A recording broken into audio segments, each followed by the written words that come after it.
7 vitamins to increase your hair growth in 30 days. ये है biotin hair growth के लिए और ये है मल्टीविटामिन हेयर ग्रोथ के लिए, और दोनों से हेयर ग्रोथ नहीं होगी। कुछ लोग तो बहुत सारे विटामिन ले लेते हैं मगर फिर भी हेयर वैसे के वैसे पहले जैसे ना तो इंक्रीज होती है डेंसिटी, ना उनकी लेंथ बढ़ती है। रीजन क्यों ऐसा हो रहा है? द रीजन बीइंग हेयर को एक पर्टिकुलर मल्टीविटामिन तब चाहिए जब वो उसमें डेफिशिएंट हो, उसकी बॉडी, पेशेंट की बॉडी में किसी चीज की कमी हो, तब उसकी डेफिशिएंसी को आप पूरा करें तो हेयर ग्रोथ बढ़ेगी। अगर हम ऐसे ही बहुत सारे मल्टीविटामिन लेते रह रहे हैं बिना ये जाने कि हमारे हेयर को एक विटामिन नहीं चाहिए, उसे एक combination of vitamins and micronutrients and protein चाहिए जो उसकी ग्रोथ बढ़ाए। सही विटामिन, सही सीक्वेंस, सही डोज। अपनी स्क्रीन पर देखिए ये रिसर्च पेपर जिसमें हमें ये पता चलता है that combination of serum ferritin, serum zinc, serum calcium and vitamin D3, when everything is okay in your body, in your serum, then hair follicles will flourish. अगर किसी चीज की कमी है तो उसे ठीक करने के लिए टॉपिकल ट्रीटमेंट की उतनी इंपॉर्टेंस नहीं है जितने ओरल सप्लीमेंट्स की है। मतलब जो लोग सिर्फ कुछ लगाकर ट्राई करते हैं हेयर को ग्रो करना, वो एक्चुअली ट्राई तो कर रहे हैं बट ऐसे इंजन को आप स्टार्ट करने का ट्राई कर रहे हो जिसके अंदर फ्यूल ही नहीं है, उसके अंदर वो चीजें नहीं है, न्यूट्रिएंट्स नहीं है जो उसको अंदर से ग्रो कराएं। और कुछ लोग कुछ मल्टीविटामिन लेके सोचते हैं कि अब हमारे हेयर ग्रो करने चाहिए, बट ये इंपॉर्टेंट है कि हेयर के मल्टीविटामिन्स थोड़े अलग हो सकते हैं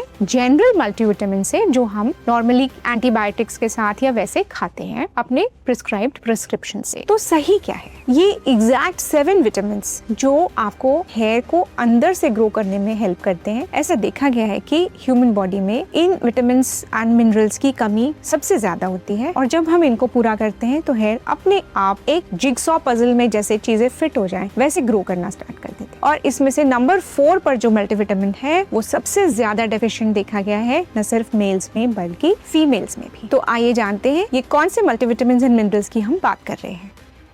विटामिन्स का हेयर फॉलिकल से सीधा कनेक्शन क्या है? एक्चुअली हेयर फॉलिकल्स में जो जर्म सेल्स हैं जो नए नए सेल्स बना के हेयर को ग्रो कराते हैं, वो ओवर टाइम काम करते रहते हैं, 24/7 काम करते रहते हैं। अब हेयर के फॉलिकल को नया नया बनाने के लिए, नए सेल्स बनाने के लिए, माइटोसिस मियोसिस करने के लिए उनको रॉ मटेरियल्स चाहिए। वो रॉ मटेरियल्स अगर उनके पास हैं तो हेयर के प्रोडक्शन को कोई रोक नहीं सकता। It is one of the most metabolically active cells in human body. But अगर हमारे पास रॉ मटेरियल्स नहीं है तो उनकी डेफिशिएंसी, उनकी कमी की वजह से हेयर फॉलिकल्स या तो गड़बड़ बनेंगे, स्टंटेड ग्रोथ होगी, पतले होंगे या नहीं भी बन पाएंगे। अगर हमने उस डेफिशिएंसी को पूरा किया बाय सप्लीमेंट्स तो जो ग्रोथ नहीं हो रही थी वो 5x तक बढ़ सकती है। अभी हम देखेंगे वो कौन सी चीजें हैं। सबसे इंपॉर्टेंट 3 बातें हैं। Why Indian men are deficient in vitamins? There are 3 main reasons. One is diet. Vegetarian dominant diet है हमारी, जिसमें कभी कभी हम unknowingly विटामिन B12 कम ले पाते हैं, जिंक कम आ पाता है, कुछ और चीजें हैं जो रह जाती हैं। Number 2 is lifestyle. After COVID, indoor work culture has increased a lot and therefore vitamin D3 deficiency बहुत ज्यादा देखने में आती है। Number 3 is awareness. अगर मेरा हीमोग्लोबिन सही है लेकिन मैंने सीरम फेरेटिन कराया ही नहीं, यानी आयरन रिजर्व कितना है ये मुझे नहीं पता, तो इस तरीके की माइक्रोन्यूट्रिएंट्स और बाकी चीजों की अवेयरनेस अगर हमारे अंदर नहीं है तो हमें पता ही नहीं चलेगा कि हमें इस चीज की कमी हो सकती है। So these 3 reasons, diet, lifestyle and awareness, तीनों का रिजल्ट जब डेफिशिएंसी पकड़ में आ जाए तो हेयर ग्रोथ बेटर हो जाती है। Hi, my name is Dr. Preeti Saraswat. I'm an American board certified hair transplant surgeon. After seeing more than 1,000 patients in past more than a decade, we thought of making this educational series for you. Vitamin 1 में हमने लिया है iron, जो कि vitamin नहीं है, but still हमने लिया इसलिए because इसकी deficiency is one of the most common deficiencies today in men and women. Iron का मेन काम है ऑक्सीजन पहुंचाना, तो इसके लिए हीमोग्लोबिन और आयरन की स्टोरेज की तरह फेरेटिन एंड हीमोसिड्रिन, ये सब चीजें इंपॉर्टेंट है, इवन ट्रांसफेरिन। बट अगर हमारे अंदर हीमोग्लोबिन की कमी है, मान लो आयरन की कमी है, तो बॉडी ट्राइएज में चली जाती है। ब्रेन के लिए ऑक्सीजन, यस, चालू रखो। लंग्स एंड हार्ट के लिए ऑक्सीजन, यस, चालू रखो। मसल्स के लिए, यस, चालू रखो। हेयर फॉलिकल के लिए, no, they are not so important. तो वहाँ का ऑक्सीजन कम हो गया। जब वहाँ का ऑक्सीजन कम हो गया तो धीरे धीरे हेयर पतले होने लगे, हेयर शेडिंग होने लगी, और हेयर को नहीं पता कि उसके साथ ऑक्सीजन कम क्यों हो रहा है। सो आयरन बीइंग लेस, आपका हेयर शेड होता जाएगा। Now haemoglobin versus ferritin problem. ज्यादातर लोग अपना हीमोग्लोबिन चेक करवा के हैप्पी हो जाते हैं, हमारा हीमोग्लोबिन अच्छा है, 12 से 15 के बीच में, कोई बात नहीं, we are good. But serum ferritin is a different thing. It tells you how much iron reserve you have in your body. Even ferritin में अगर उसका लेवल नॉर्मली हम रेंज रख रहे हैं बिटवीन 10 नैनोग्राम पर ml to to 110, उसमें भी अगर 70 से कम है तो हेयर लॉस होने की संभावना बहुत ज्यादा बढ़ जाती है। सो क्रिटिकली 40 to 50 से नीचे इज अलार्मिंग, 70 से कम see your doctor. Now sources and dose. Sources में फूड जो आपको आयरन देंगे उसके लिए हमने एक सेपरेट वीडियो बनाया हुआ है, आप उसे जरूर देखें। Dosage of all the salts of iron available, ferrous bisglycinate is now supposed to be one of the good ones, जो आयरन के अब्जॉर्प्शन को बेटर रखता है। आयरन को अब्सॉर्ब करना एक बहुत बड़ा काम है। अभी हम आपको बताएंगे एक और विटामिन जो आयरन के अब्जॉर्प्शन में हेल्प करता है, but for the time being ferrous bisglycinate is very good in absorption. But one thing of caution is अपने आप आयरन लेना मत स्टार्ट कीजिए, because too much of iron can be toxic. So आप हमेशा या तो लो डोज में लें या डॉक्टर को दिखा कर लें। इनफैक्ट मैं बोलूंगी कि आप डॉक्टर की सलाह से ही स्टार्ट करें। आप कमेंट में नीचे जरूर बताएं क्या आपने कभी सीरम फेरेटिन अपना टेस्ट कराया है। Second vitamin is biotin, which is vitamin B7। Now biotin as such hair का पार्ट नहीं है, बट वो केराटिन को बनाने में हेल्प करता है। अगर बायोटिन हमारा अच्छा है तो keratin will be stronger, the hair strand would be stronger, smoother and shinier. Biotin deficiency is not very common, because biotin हम यूजुअली अपनी डाइट में जितना लेते हैं that suffices in many patients. So biotin deficiency as such अगर doctor बोले जब वो आपका टेस्ट कर ले तब आप अलग से लें। फूड्स जो आपको हेल्प करेंगे बायोटिन बढ़ाने में, और सारी दालें, नट्स, चना, ये सब आपको हेल्प करेंगे, milk and dairy products and many more things. आप इसके ऊपर भी जो हमारी फूड वाली वीडियो है उसको जरूर चेक कर सकते हैं। Now third very important vitamin is vitamin C. जैसे मैंने आपको अभी बताया आयरन के अब्सॉर्प्शन में vitamin C helps a lot. Vitamin C के साथ अगर आप आयरन लेते हैं, या तो आप विटामिन सी की टैबलेट लेते हैं या नींबू पानी के साथ या आंवला, गुआवा, इनके साथ आप आयरन लेते हैं, तो आयरन का अब्सॉर्प्शन 200 to 300 टाइम्स बेटर हो सकता है। This is first mechanism how vitamin C helps you. Second mechanism how it helps is वो कोलाजन बिल्डअप करने में आपकी हेल्प करता है ना। Collagen we all know is a structure of dermis, of skin, of scalp. तो एक बार स्ट्रक्चर अच्छा होगा तो हमारा पूरा सिस्टम बेटर होगा, हेयर फॉलिकल की हेल्थ अच्छी होगी, उसका मिल्यू, ग्रोथ मिल्यू अच्छा होगा। Third is mild DHT inhibition करने में हेल्प करता है vitamin C. Sources we all know, आंवला ले सकते हैं, सिट्रस फ्रूट्स ले सकते हैं, गुआवा ले सकते हैं, रॉ टोमेटोज ले सकते हैं। सप्लीमेंट्स में आप विटामिन सी की लिमसी की टैबलेट्स ले सकते हैं, which is like 500 to 1000 micrograms per day. अगर आप ज्यादा भी ले लेते हैं, सपोज किसी को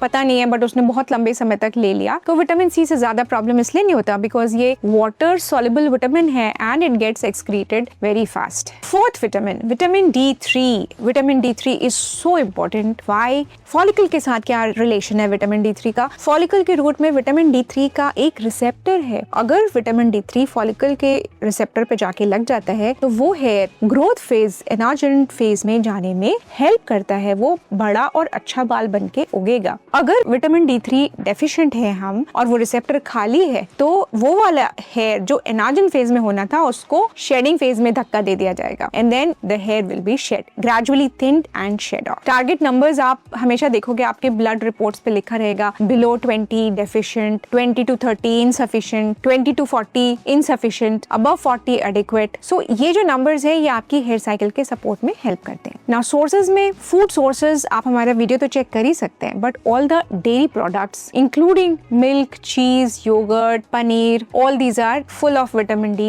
along with many fruits like mangoes, papayas and so on. Especially sun exposure during the early hours of the evening is very important vitamin D manufacturing के लिए skin में, जो आप हमेशा कर सकते हैं। 15 to 20 minutes direct sun exposure will help in the early hours before 10 AM or after 4 PM in order to avoid direct UV damage to your skin. Now vitamin D3 का supplementation आप ले सकते हैं, everyday की dosages हैं, then 60 के per week ले सकते हैं। अभी there are tablets जिसमें विटामिन D3 के साथ K2 भी आ रहा है, you can go for that also, but when your doctor prescribes only then. Now fifth vitamin is zinc. Why zinc? Because it's not exactly a vitamin, because zinc DNA polymerase का एक important part है। DNA polymerase क्या होता है? जब हमारे sales को multiply कराना है, नए सेल्स बनवाने हैं हेयर को बढ़ाने के लिए, तो उसके लिए जो DNA मटेरियल है वो बनाने के लिए हमको जिंक चाहिए। सीधी सीधी बात ये है। इसके अलावा zinc is also helpful in sebaceous oil control. तो ये दो चीजें हुई। Third mechanism why zinc is helpful is DHT metabolism. Zinc inhibits the